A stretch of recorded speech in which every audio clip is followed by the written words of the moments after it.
Hey student, welcome back to my YouTube channel builder planning. आज हम लोग पढ़ने जा रहे हैं मैट्रिसेस का लेक्चर 5, जिसमें हम लोग पढ़ेंगे ट्रांसपोज ऑफ मैट्रिसेस के बारे में।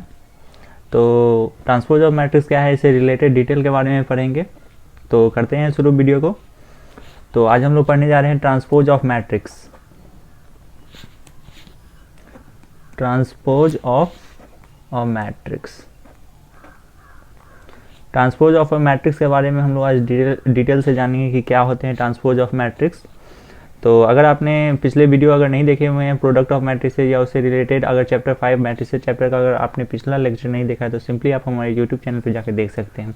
तो अभी बात करते हैं ट्रांसपोज ऑफ मैट्रिक्स किसे कहते हैं। तो ट्रांसपोज ऑफ मैट्रिक्स उसे कहते हैं जैसे कोई भी मैट्रिक्स, ऐसा मैट्रिक्स, कोई भी मैट्रिक्स, जैसे कोई मैट्रिक्स हो गया ए, उसमें जब हम लोग ए डैश लगा देंगे, पहले मैं डिफाइन लिखवा देता हूँ तब आप लोगों को समझ में आएंगे। द ट्रांसपोज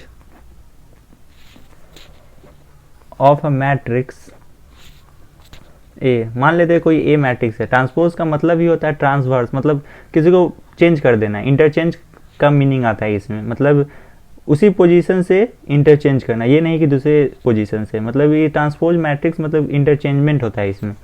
कोई मैट्रिक्स है डिनोटेड बाई, ये ट्रांसपोज में कैसे डिनोट किया जाता है, डिनोटेड बाई ए पे सिंपली डैश लगा दीजिए या फिर ए पे सिंपली टी, ज़्यादातर तो बुक में ए पे डैश ही रहता है। एंड ऑब्टेन बाई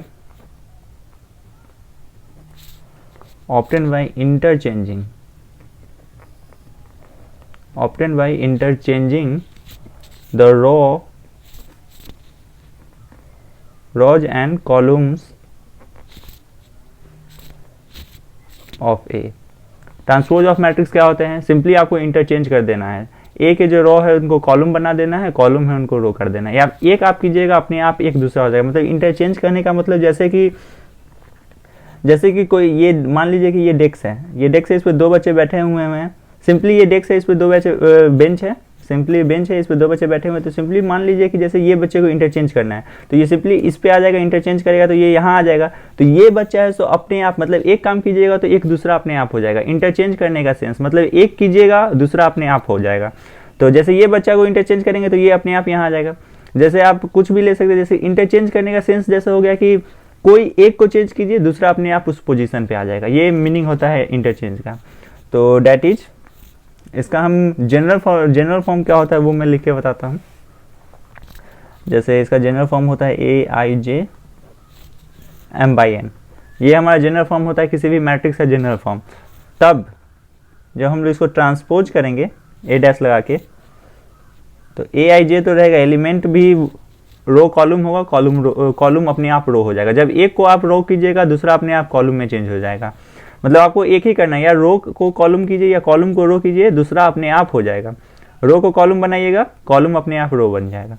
तो ये सिंपली आप देख सकते हैं जब इसमें हम लोग ट्रांसपोज करेंगे इस मैट्रिक्स का, तो देखिए जैसे ए था मेरा मैट्रिक्स, उस पर वो ट्रांसपोज डैश लगाए तो इसके जनरल फॉर्म पे भी हमको डैश लगाना होगा। तो सिंपली ये हमारा आ जाएगा ए आई जे आई हो जाएगा, क्योंकि रॉ कॉलम बन रहा है, कॉलम अपने आप रॉ बन जाएगा। तो सिंपली आप देख सकते हैं ए आई जे था, ए जे आई हो जाएगा, और सिंपली ये एन बाई एम का अब ऑर्डर बन जाएगा। एम बाई एन था पहले ऑर्डर, पहले ये रो ये कॉलम था, अब एन रो हो गया, एम कॉलम हो गया जब हम लोग ट्रांसपोज करेंगे किसी मैट्रिक्स का। जैसे हम एक एग्जाम्पल लेके बता देता हूँ। फॉर एग्जाम्पल, जैसे मान लीजिए लेट ये कोई मैट्रिक्स है 1 4 2 3 -3 5। आप ये सिंपली देख सकते हैं कि दो रो है 3 कॉलम है, 2/3 का ये मैट्रिक्स है। सिंपली जब आप उसको उसको ट्रांसपोज करेंगे तो ए पे डैश लगाएंगे, तो सिंपली आपको ए जो मैट्रिक्स है उस पर भी डैश लगाना होगा। 3 5 ट्रांसपोज करेंगे इसको, 2/3 का है ये, अभी ये 2/3 का है। जब हम लोग इसको ट्रांसपोज करेंगे तो सिंपली आप देख सकते हैं आपको कुछ नहीं करना है, आपको बस किसी एक फॉर्म को अप्लाई करना है। या तो रॉ को कॉलम बनाइए, कॉलम को रो।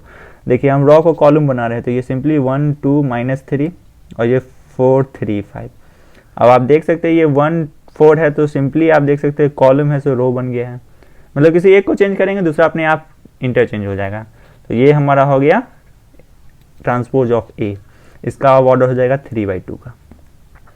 आपको समझ में आ गई होगी। सिंपल है बहुत ही। अब इसी से रिलेटेड टॉपिक है सिमेट्रिक मैट्रिक्स। सिमेट्रिक मैट्रिक्स किसे कहते हैं? Symmetric matrix. Symmetric matrix, symmetric matrix किसे कहते हैं उसको पहले जान लेते हैं। सिमेट्रिक मैट्रिक्स वैसा मैट्रिक्स, ये स्क्वायर मैट्रिक्स, वैसा मैट्रिक्स जो स्क्वायर हो। मतलब अगर कोई भी मैट्रिक्स ले लेंगे वो सिमेट्रिक मैट्रिक्स नहीं हो सकता है जब तक कोई स्क्वायर मैट्रिक्स नहीं लेंगे। स्क्वायर मैट्रिक्स किसे कहते हैं? जो ऑर्डर सेम हो। मतलब जैसे ये 2 3 4 5, तो आप ये देख सकते हैं सिंपली ये 2x2 का ये ऑर्डर है, तो ये हो गया स्क्वायर मैट्रिक्स। मतलब जिसमें रो और कॉलम दोनों सेम हो उसे स्क्वायर मैट्रिक्स कहते हैं। तो सिंपली सिमेट्रिक मैट्रिक्स वही मैट्रिक्स हो सकता है जो स्क्वायर हो। तो स्क्वायर मैट्रिक्स मान लेते हैं कोई ए स्क्वायर मैट्रिक्स है, is said to be symmetric. उसे सिमेट्रिक तभी कह सकते हैं इफ मतलब होता है आई डबल एफ का मतलब होता है रिवर्स। मतलब जैसे ए तभी कह सकते हैं जब ए डैश इक्वल टू ए हो जाए, या ए इक्वल टू ए डैश हो जाए, या ए डैश इक्वल टू ए। इसका मतलब यही होता है आई डबल एफ का। रिवर्स में भी हो सकता है। सिमेट्रिक मैट्रिक्स उसे कहते हैं। स्क्वायर मैट्रिक्स रहना चाहिए। अगर ये पूछेगा भी अगर कि हाँ किसे स्क्वायर मैट्रिक्स कहते हैं, तो आपको सिंपली स्क्वायर बताना होगा कि हाँ किसी इसको सिमेट्रिक मैट्रिक्स किसे कहते हैं। तो कोई स्क्वायर मैट्रिक्स रहना चाहिए और उसका जो ए डैश हो सो ए के इक्वल होना चाहिए। ये आपको बताना पड़ेगा। ये नहीं कि सीधा ए डैश इक्वल टू ए होगा तो वो सिमेट्रिक मैट्रिक्स हो जाएगा। आपको ये बताना होगा कि वो स्क्वायर पहले होना चाहिए, उसके बाद ए डैश इक्वल टू ए होना चाहिए। दूसरा हमारा आता है skew symmetric.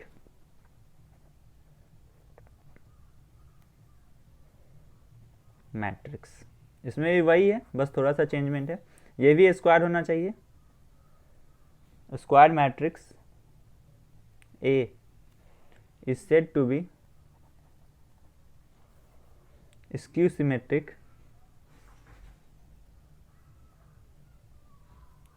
if a dash equal to minus A. Symmetric में है a डैश इक्वल टू ए, मतलब पॉजिटिव में ही a रहना चाहिए, और इसमें है a dash equal to minus a, मतलब इसमें निगेटिव ऑफ a रहना चाहिए। अगर कोई भी स्क्यू सिमेट्रिक मैट्रिक्स है तो वो a डैश उसका हमेशा निगेटिव ऑफ a रहेगा। ए का कोई वैल्यू दिया रहे, ए का कोई एलिमेंटर मैट्रिक्स ए कोई मैट्रिक्स दिया रहेगा, उसका निगेटिव फॉर्म ही दिया रहेगा माइनस ए डैश। माइनस ए डैश का माइनस ए होना चाहिए, तभी वो स्क्यू सिमेट्रिक होगा।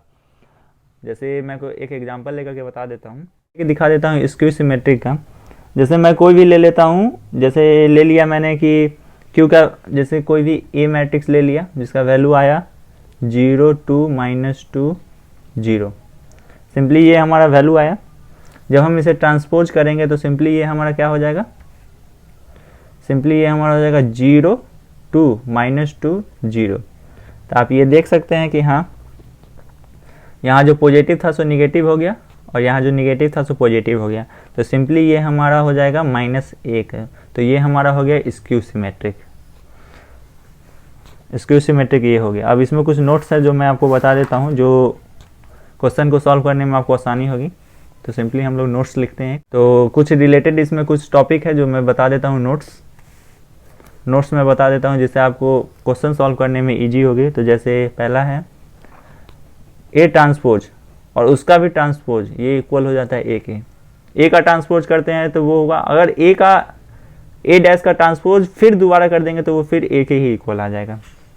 दूसरा के ए है, मतलब किसी में भी स्केलर मल्टीपल है, किसी भी मैट्रिक्स में स्केलर कोई मल्टीपल है तो वो सिंपली आप के ए डैश, वो के ए डैश के इक्वल भी हो सकता है।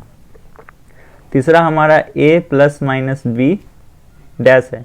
तो सिंपली आप इसे सॉल्व करने के लिए सबसे पहले a डैश भी निकाल सकते हैं और फिर बाद में b डैश निकाल के इस दोनों को जोड़ भी सकते हैं। अब हमारा चौथा है, अगर ए बी प्रोडक्ट हो, ये एक इम्पॉर्टेंट है, अगर ए बी प्रोडक्ट हो उसका अगर ट्रांसपोज कर रहे हैं तो ये हो जाता है B transpose into A transpose. ये आप ध्यान में रखिएगा, जब ए बी प्रोडक्ट हो अगर उसका ट्रांसपोज करेंगे तो वो B transpose into A transpose हो जाएगा। हमारा पांचवा आता है the sum of two symmetric matrices is also symmetric. किसी दो सिमेट्रिक मैट्रिक्स का सम सिमेट्रिक ही होता है। ये तो सिंपल है क्योंकि स्क्वायर मैट्रिक्स होता है, दोनों को सम करेंगे तो वो सिमेट्रिक आएगा ही। फिर छठा हमारा होता है, ये इंपॉर्टेंट है, ये शो करने के लिए आपको क्वेश्चन में आएगा जरूर, the sum of two skew symmetric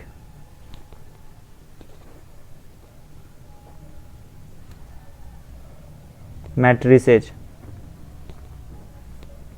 is also skew symmetric. और दो स्क्यू सिमेट्रिक है तो उनका भी सम स्क्यू सिमेट्रिक होगा। फिर हमारा सातवां इसमें नोट्स है, द स्केलर मल्टीपल।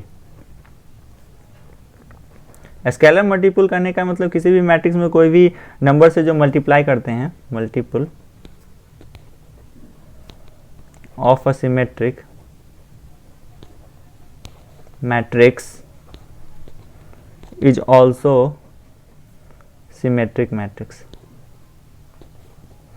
मतलब किसी भी मैट्रिक्स में, किसी भी सिमेट्रिक मैट्रिक्स में अगर आप किसी भी नंबर से मल्टीप्लाई करते हैं तो वो हमेशा सिमेट्रिक मैट्रिक्स ही होगा। ये हो गया हमारा 7 नोट्स हो गए जिससे आप क्वेश्चन सॉल्व कर सकते हैं। कुछ नोट्स और बाकी रह गए हुए हैं तो मैं उसे अगले वीडियो में करूंगा। अगर ये वीडियो आपको अच्छी लगी हो तो कृपया लाइक कीजिएगा एंड सब्सक्राइब कीजिएगा। फिर मिलते हैं अगले वीडियो में इसके कुछ रिमेनिंग पार्ट्स के साथ जो बच गए हैं। बस 3 नोट्स और बच गए हैं जिसको मैं अगले लेक्चर में कवर करूँगा। तो मिलते हैं अगले वीडियो में।